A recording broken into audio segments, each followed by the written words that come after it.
চট্টগ্রামের লোহাগাড়ার ঐতিহ্যবাহী শিক্ষা প্রতিষ্ঠান আমিরাবাদ জনকল্যাণ উচ্চ বিদ্যালয় পরিচালনা কমিটির নবনির্বাচিত সভাপতি আলহাজ মোস্তাক আহমদ চৌধুরী বলেছেন, শিক্ষার মান উন্নয়নে এবং শিক্ষার্থীদের ঝরে পড়া রোধে কাজ করার পাশাপাশি জনকল্যাণ উচ্চ বিদ্যালয়কে একটি মডেল বিদ্যালয়ে রূপান্তর করতে কাজ করব। বৃহস্পতিবার 19 ডিসেম্বর রাতে লোহাগাড়া উপজেলার আমিরাবাদ মাস্টারহাট এলাকায় নিজ বাসভবনে উপজেলায় কর্মরত সাংবাদিকদের সাথে মত বিনিময়কালে এসব কথা বলেন।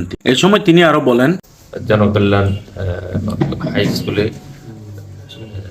ম্যানেজিং কমিটির নির্বাচনে সভা অনুষ্ঠিত হলো। আমি বিনা প্রতিদ্বন্দ্বিতায় নির্বাচিত হয়েছি।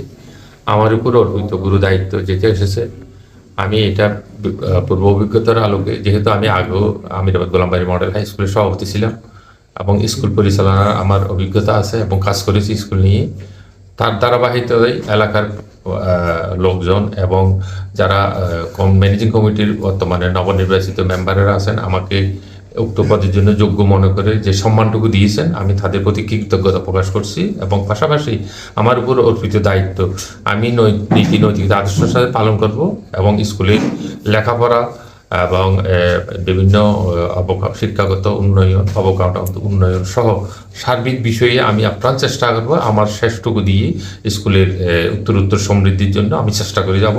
পাশাপাশি নবনির্বাচিত যারা কমিটি নির্বাচিত হলো তাদের সহযোগিতা আমি কামনা করতেছি এবং শিক্ষকদের মান উন্নয়ন, তাদের বিভিন্ন সমস্যা, এগুলো আমি চিহ্নিত করে আলাপ আলোচনা করে আমি সমাধানের চেষ্টা করব এবং স্কুলের পারিপার্শ্বিক চারিদিকে অবকাঠামো উন্নয়ন সহ কোনো সমস্যা থাকলে এগুলো আমি সমাধানের চেষ্টা করব।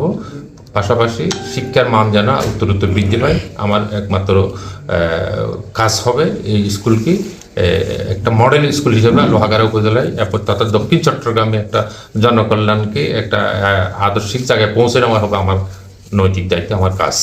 বৃহস্পতিবার 19 ডিসেম্বর বিকেলে জনকল্যাণ উচ্চ বিদ্যালয় পরিচালনা কমিটির সভাপতি পদে নির্বাচন অনুষ্ঠিত হয়। এতে বিনা প্রতিদ্বন্দ্বিতায় সভাপতি নির্বাচিত হন আলহাজ মোস্তাক আহমদ চৌধুরী। বিদ্যালয় পরিচালনা কমিটির দাতা সদস্য নির্বাচিত হন মামুনুল ইসলাম। অভিভাবকদের প্রত্যক্ষ ভোটে সর্বাধিক ভোট পেয়ে অভিভাবক সদস্য পদে মোহাম্মদ হেলাল উদ্দিন নির্বাচিত হন। এছাড়াও অন্যান্য অভিভাবক সদস্য পদে সেলিম উদ্দিন, মোহাম্মদ ইলিয়াস, মোহাম্মদ নাজিম উদ্দিন, আইরিন সুলতানা নির্বাচিত হয়েছেন। আব্দুল আওয়াল জনি, দৈনিক আজাদী, সাতকানিয়া, লোহাগাড়া।